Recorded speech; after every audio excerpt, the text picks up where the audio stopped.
Hello and welcome back. Okay, so we got a big pile of booster packs that have come through the post and we're going to start opening them. So this is going to be like 8 packs for a session. I've done the cherry picking technique. I wasn't actually expecting, I was expecting these pile of cards to already be cherry picked, but I've got a selection up there. I've got 7 that I think are ultra rares, and I've used the silver back technique, and then to narrow it down, and then I've used the shadow technique that Mike and Matt are on about. And if I'm right, then well, yeah, mind blown, and it makes perfect sense. Well, it doesn't make sense, but I can see how people were doing it. I see what Mike and Matt are talking about. If it does happen, I will get some really high quality scans done, and then we can compare and contrast, and I can talk you guys through it. Okay, so 8 booster packs of Premier Edition X-Files CCG. Let's get to it.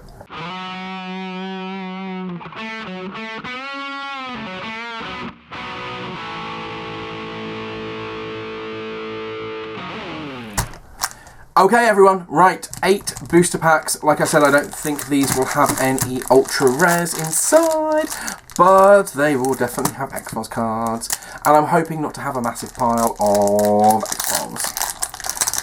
So, for those of you not aware, X-Files CCG was a pretty awesome CCG. I think kind of got tied down in the fact that they had to do a reprint of the initial series quite quickly on in their thing, and then also a lot of money for the licensed VIP for X-Files. Such a shame. Such a shame. Okay, we're starting off with a site, Genetics Clinic, Newark, and this is another issue as to why the cards kind of, some of the problems they come up against, the sorting. So what's that, 2, 4, 6, 7 sites in that. 7 sites. Yeah, so Genetics Clinic, and I'm a little bit concerned because these aren't upside down. I have got, so these 3. First one, I'm thinking like, there won't be any ultra rares in these because I've picked them out. Let's see, what have we got? 1, 2, 3, 4, 5, 6, 7, 8, 9, 10, 11, 12, 13, 14, 15. There are 15. They are not upside down because normally they put the last 2 rares in upside down. So let's take the last 2 off the top. Oh, it's already got a little damage to it. So if that is right, we'll put them there, and we'll go through these, and then we'll see at the end of the pack. Bit of a tease. Okay, so Genetics Clinic, Marion County, Medical Plus 4, and affiliation question. Yeah, basically got Scully on that one, and you can get your affiliation question done. Newark Evidence Collection 4+, Lake Okoboki Campsite, and Alien Investigation 4+. So these are all 2 costs for a 4+ question. That is the basic. Occult 4+, 1 affiliation question. Olympic National Forest Evidence Collection 4+, 1 result question. Coastal Northwest Oregon Alien Investigation 4+, affiliation question. University of Maryland Criminal Investigation 4+, result question for 2. So they're all pretty basic sites, and we had quite a lot. Then we've got Cigarette Butts Bluff, which is both a basic and an advanced claim card. It's just a basic, pretty standard card where you pay X and it gives them a -X modifier to occult investigation, behavioural, and bureaucracy attempts, which I like this card. This card is really flexible and can be paid what you want. Detective Kelly, play to change 1 keyword evidence collection, behavioural or criminal investigation card to keyword motive. Yeah, helps you get out those adversaries if you like building a large motive adversary deck or something. Good people, good food. Damage caused by this creature may be split among all opponents. It's got 10 health. It only does 3 chips away, but it's going to be there for a while. If you've got something that you can use to buff your adversary or something like that, and you can pick off lots of little agents. Crew Cut Man, we like a bit of Crew Cut Man. Fascination, these cards are coming out, they're a little bit scuffed, unfortunately, they're not mint. And then Running Gun Battle. Combatants with a long range combat skill of 3+ may use this card to fight 1 additional round of long range combat immediately. I do like that. I like that a lot. You can finish off an adversary quite quickly if you're running on long range combat. Okay, so let's have a look at these other 2 cards then, shall we? See what we've got. We've got a Nerve Strike and a Block Attack. Nerve Strike is just a rare, and then Block Attack is just a rare. So for some reason these weren't upside down. So yeah, got all excited then, but at least I'm like keeping my score right for ultra rares, and I said there wouldn't be an ultra rare in this one. So, but that's weird how it wasn't upside down. I'm going to get totally confused with everything. But there are 2 rares, Nerve Strike and Block Attack. I'm quite happy with those. Nice little combat ones. Let's have a look at these ones, shall we? So, play on any combatant that can use martial arts to add 2 to their close range combat. Skill round, this round. In addition, the opponent is considered stunned for the next round of combat. The opponent will deal no damage in next round of combat. So you kind of basically get double strike. Yeah, in Magic parlance, it gives a creature double strike for 1 turn. That's awesome. Yeah, so if you've got either agents who can use martial arts, or you've got an adversary that can use martial arts, then pile in and do a lot of damage, and yeah, you get an extra attack in, basically. Add 2. Yeah, that's quite heavy. And then we've got Block and Attack. Combatants that can use martial arts may use this card to negate make 2 points of damage and still deal their normal damage to a close range combat this turn. So yeah, that's even a double hit. Both of those 2 together could take out an agent quite handily. Alright, so that's our rares to start with. Let's pop them over there. Pack number 2.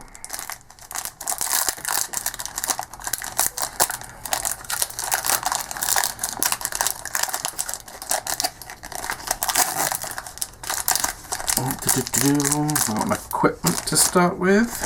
And we've got ourselves a knife. Knife, add 1 to the agent's close range combat, and here we go. And this is what we were just saying with the sights. So that's 1, 2, 3, 4, 5, 6 equipments in a row then. So they're kind of the way they mix up cards was really quite a bit questionable. And I wonder if that was a manufacturing problem or whether it was a plan. Oh, looks like we've got some events that are going to be right. So a knife. High resolution camera, add 1 to Cult Investigation, add 1 to Criminal Investigation. These are all +2 and they're all adding 1. You've got Close Range Combat, Cult Investigation, Criminal Investigation, Observation, Subterfuge. This gets a bit more interesting. Gas Chromatograph. Okay. Agents equipped with a gas chromatograph have access to the Field Office Crime Lab, adds 1 to the agent's silencer. So basically, I don't know why there's so much big text when Wiretap is the same thing but for Subterfuge. Subterfuge skill adds 1 to Silence skill. So it's just adding another 1, but it's going to this. If you have this, then you have access to the Field Office Crime Lab. I don't know. I don't think Field Office Crime Lab is a card, is it? So maybe there's other stuff that affects Field Office Crime Lab that I don't know about. And that's highly likely because I don't know everything. Hardly know very much at all, to be fair. And then we're out of that, we're into Event Core Training. Basically, you get to add, you remove the agent for a little time and then you add to their skills for further on in the game, which is, I quite like those cards. You can play maybe some early stuff, see what your opponent's got in there, what kind of style they're going for, and then you can come back with your more powerful agents or make your weaker ones more powerful again. Travel arrangements, move agents to any section immediately. This card may not be played once an adversary has forced combat until end of the combat is resolved. The agent may join any team that occupies the new section, so you just get to move people. An extra move costs you 2. Gibson, it's a 4 medical and a method question for 2. Detective Frank Biggs adds 2 to a criminal investigation skill check. Obviously, well, not obviously, witnesses disappear at the end of your turn, unless there's some cards that keep agents in place. So this is a +2 for criminal investigation for 2 points. Really good. But it goes away. Whereas your equipment gives you +2, +1 for 2 points, but continuous. Unless you can get them to stay. Adds 2 to team's science skill. Emily and Zoe adds 2 to a team's observation skill. And then we've got Bluff, play to cause your opponent to discard 2 cards at random from his hand. I like that. I like that a lot, especially if they've just done a big kind of power play. And they've got like, oh, I've got loads of cards in my hand. And then you got 2 less now. Right, and then our rares are assigned to the X-Files. Not a ultra rare. Play to permanently add any one agent from your hand to a team. The normal rules for selecting an agent still apply. In addition, the agent may not be one that was removed from the game prior to playing this card. X equals the agent's cost. So you start the game with basic rules 4 agents. This is an advanced rules card anyway, because it's got X cost and stuff like that. So we're going to ignore the 4 agents. You start the game with agents with a cost of a combined cost of 20 to start your turn or to start your game. So you can't have any more. But assigned to the X-Files means that you can be packing extra agents, and you can use an agent. You can pay for an agent to come out and help for that one investigation, which is quite a powerful thing.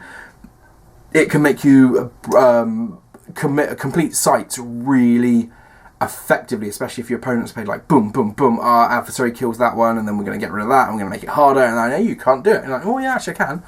Ooh, here we go. Have a molder. And like, oh, and then you stick assigned to the X-Files, but you've got to have a lot of points for that. So the other option is that you pull these 2 or you save these 2 up for the start of your round, and you specifically buy into having another agent in your game, and that's cool. And then we've got alien experimentation. Negate any one keyword event card.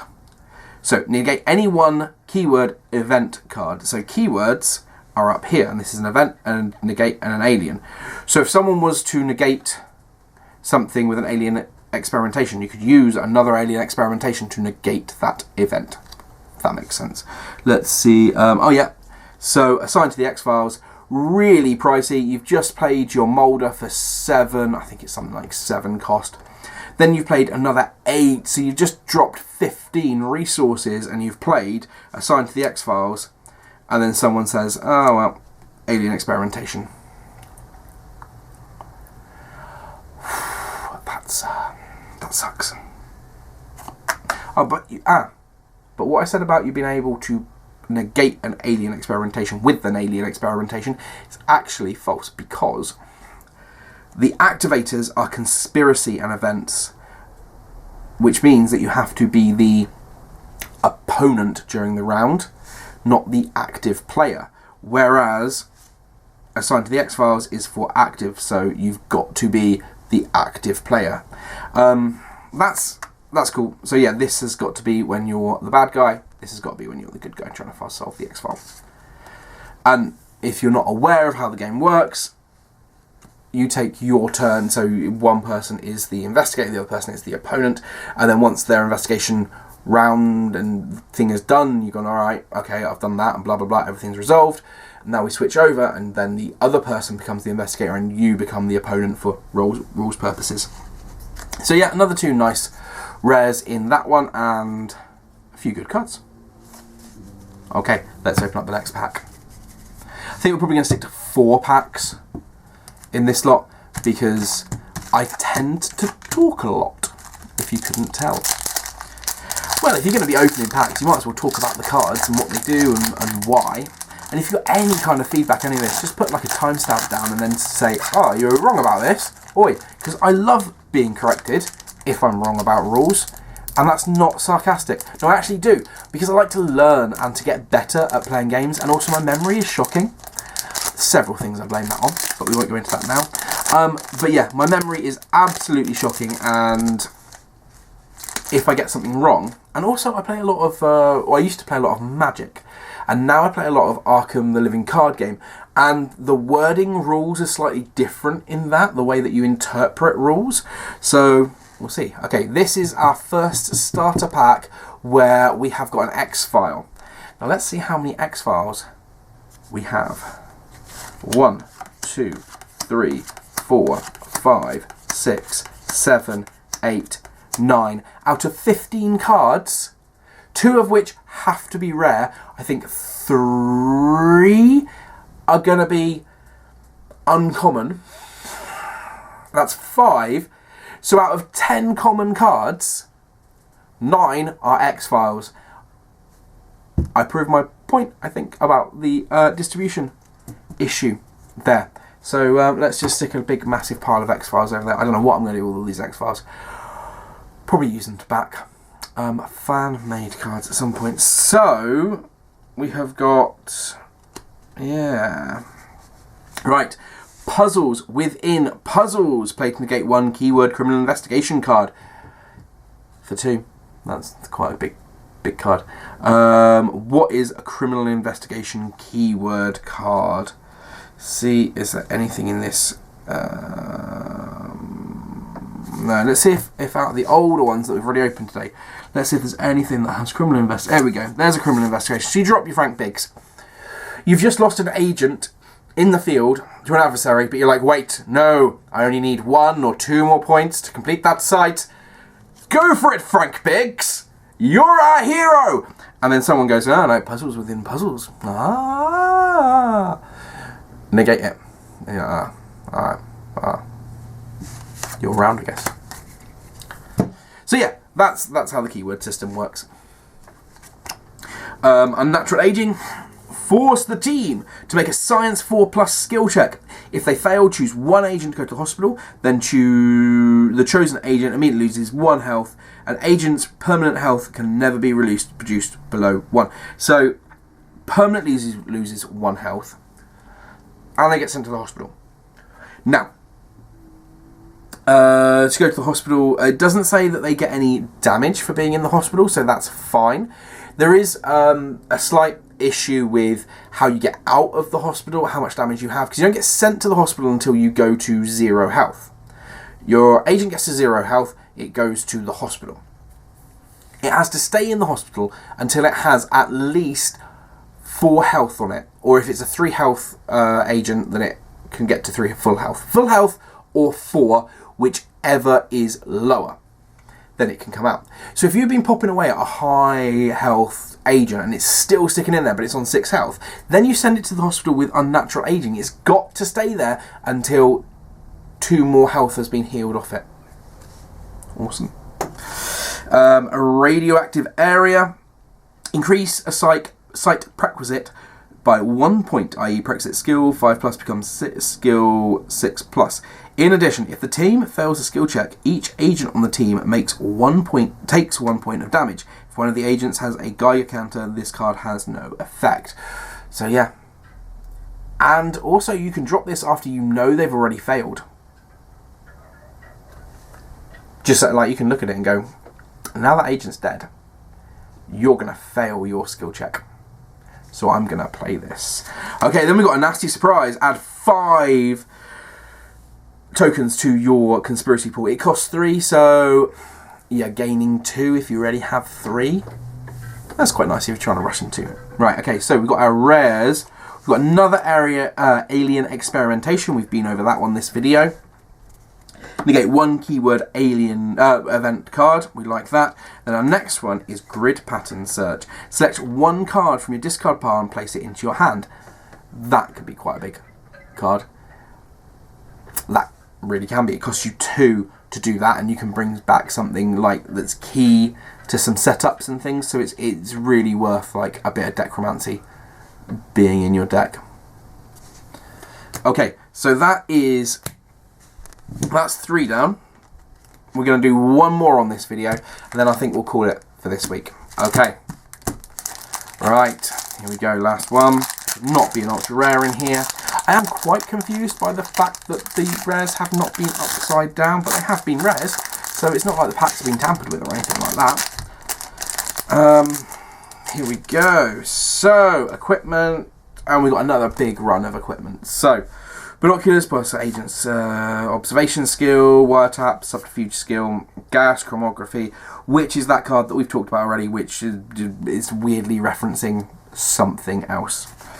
Okay, then we've got a core training and travel arrangements. We've been over that one. We've got Gibson, which is a 4+ for 1 question. Relentless Pursuit, play to prevent the opposing player from drawing cards after the player has paid, but before the cards drawn exceeds the number of cards that the opposing player has paid to draw. So, why this works, how this works. When you're generating, at the start of your turn, you generate your resource pool by discarding cards, and then you can pay for more cards to draw by spending 1 resource pool point. That then means that 1, they don't get their resource pool points, they've spent them, they've gone, and 2, they don't draw the cards. I think also 3, it is a specific step to draw, to say I am spending this and drawing these, and you have to spend them all in 1 turn, one in go, and I think that's a specific rule in the advanced rules. So you really kind of do dick over your opponent with that one, and I love it. It might cost you a lot, but if you're dropping that many resources, if you've got those resources already saved up, because maybe the resource generation is after your turn as well, but it's... this is the active player as well. So this is... Oh, no, this is protecting yourself as well, because this is during the conspiracy pool period, because they would draw cards for that. So you're really cutting into that conspiracy pool and giving you, like, a nice turn, I think. If they're going to be like, oh, I've got 6 in my conspiracy pool, going to pay 6, draw 6 cards, get myself a nice big hand, then yeah, you deprive them of 6 cards, and you deprive them of their conspiracy pool. So that's kind of awesome. Right, we've got hard evidence. Add 5 tokens to your resource pool. This is 2. If you remember from earlier on, Nasty Surprise, here we go. So this is the resource pool equivalent of Nasty Surprise, which is your conspiracy. They both add 5 tokens, but one costs 3 to gain the 5 conspiracy, the other one costs 2 to gain the 5 resources. It's a little bit of a balance. And what's also interesting is the wording is slightly different. For the same gain effect, but only changing which pool it is. So it just says add 5 tokens to your resource pool, whereas this one, play to add 5 tokens to your conspiracy pool. It's a strange, subtle difference there, and I wonder if that's one of the things that they corrected in the Truth Is Out There set. Okay, Hard Punch, nice little combat one. Play on any combatant in a close range combat round, add 1 to the combatant's damage result. Good, doesn't add to their actual damage, their skill. So yeah, Baltimore. Now this is a one of those balanced down sight cards. So we had 2 cost for a 4 for 1 question, whereas now we've got a 1 cost, so it's cheaper to get out from your resource pool, but it's harder to solve. The skill test is a 5+, but you are flexible, so it can be science or evidence collection. And you may ask 1 method question or 1 result question. If you ask if the method is threats, the skill check prerequisite is 4+. So you can make it a 4+, but you have to ask if it's threats.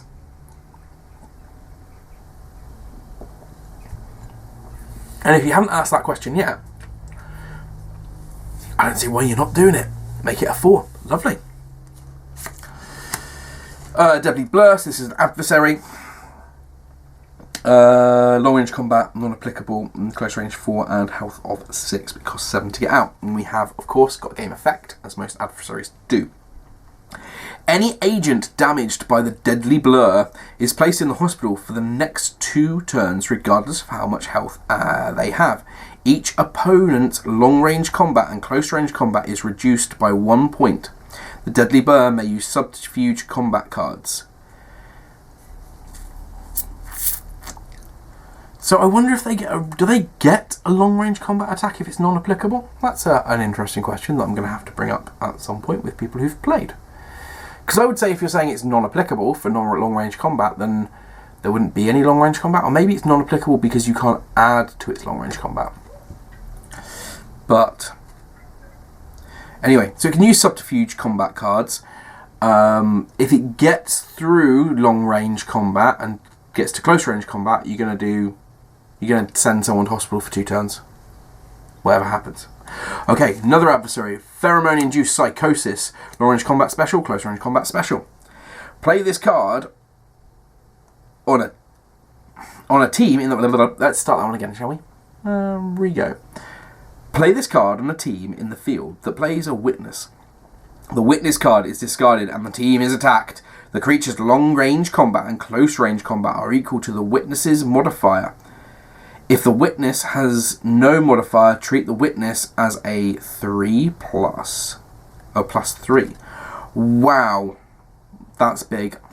That's big. And also it can be used to get rid of permanent agents as well. Which permanent witnesses, which is pretty darn cool. Then we've got Living Machine, close range combat is 0. And this is a 0. So this is what I was saying about the non-applicable, but it doesn't say in the text box that you skip its attack. Long range attack.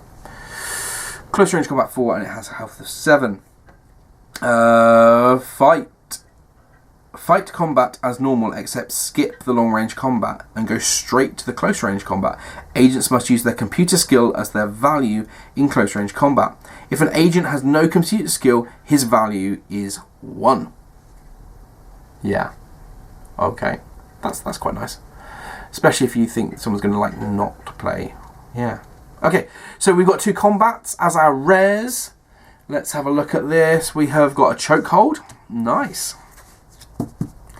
Okay, this is a 3. This can be played in either as the investigator or as the opponent. Play this card on any combatant that can use martial arts. The combatant applies a chokehold. If the combatant causes damage in close range combat, then the damaged adversary agent takes no further part in the combat. So you just keep on like getting rid of agents. Gotta find out who can use all this martial arts stuff, because there's a lot of cards that reference using martial arts, but I haven't seen many. Oh, and then we've got Disarm. Adversaries that can use martial arts may play this card in a close range combat round to cause 1 equipment card from the opposing side to be discarded. If the equipment normally adds to close range combat skill check, then it is discarded before it may do so. So yeah, you get to take out a gun basically, which is quite nice. 2 and a 3 cost, so yeah, 2. It's a pretty low cost. So 4 cards, 8 rares. We're looking good on that. Disarm, chokehold, grid pattern search, alien experimentation, 2 alien experimentation, Society of the X-Files, block and attack, and nerve strike. Some nice cards there, I think. And that's about it. So that's 4 packs, and I've been talking for quite a while. You're probably sick of my voice by now, so I'm not going to open up the other 4. I think I need a break. We'll be back with another 4 packs very shortly, and yeah, we've got like 88 of these to go, and hopefully the last couple will be all ultra rares. So don't forget, the truth is out there.